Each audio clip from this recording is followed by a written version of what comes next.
I want this to sit with you before I start my story. The ache of being rejected by your blood and the peaceful miracle of being accepted by somebody else. This is the heartbeat of my story, this change. Now, before I begin my real story, I would like you all to go back, think along with me, go back to the year of when you all got married and think of that card, the wedding card that you had. When you go back this evening, maybe you should look at the card because it's one of the most important cards at that time. It reflects the love you had for your wife, and the data inside were all very precious. But for me, it was a painful keepsake.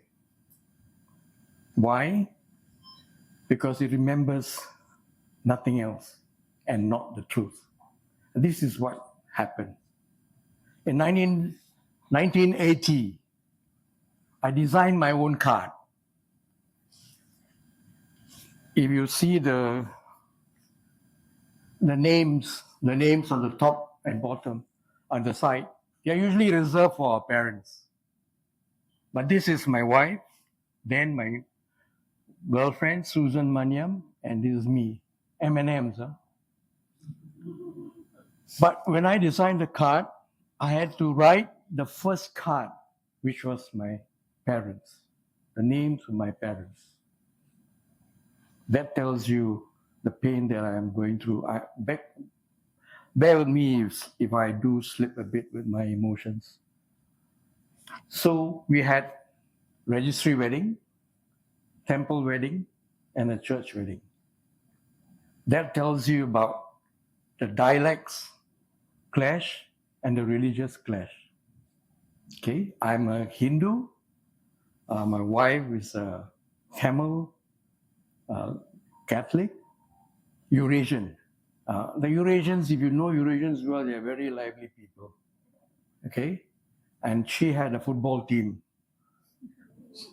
with the parents. Okay, and mine is a very small team. So my parents never came to registry. They had to go to the temple because culturally you got to show, you're supporting, and the other people in the society will want to know that, right? They never went to the church as well. Okay, so a little bit more about my father. He came before the Second World War. He worked with the British in the British military hospital. He was supposed to have gone for scholarship in UK, but the war changed that. Then after the war, he went back to India, got my mother here, and eventually had 4 children. And I am the eldest. Now, among Indian families, especially the Southern Indians, I think generally Indians, the eldest, if he's a son, he's got an inherent responsibility, some of which are no choice, second nature. We take care of the family first before you talk about yourself. So I have 3 others below me. 2 were girls. So I had to make sure they get married and settled before I can think about myself. Now in 1970 was my national service, 3-year national service. And because my father had financial difficulties, I was forced to continue as a regular. And in that process, I lost a seat in the university. Okay, so that toll took for me for 10 years. I didn't do anything. And then I met Susan through a friend in the army. Now, I already anticipated the clash that's going to happen with my family. So when I went to my home to introduce my wife to my parents, this is at East Coast Road, just outside Katong Convent. They all had very good skills. Generally our older people, some of us do. We can tell from different dialects immediately by looking at the person, the way they dress and all that. So you already knew that we were different. He just stared at her and then turned to me, and this is what he said. I don't know which pariah family you're getting involved with. Pariah is a word that originated in South India. It's the most degrading word and usually left to them to talk about untouchables, the worst kind. Okay, so that was the problem that I faced. Okay, so we left the home immediately, and that was my challenge.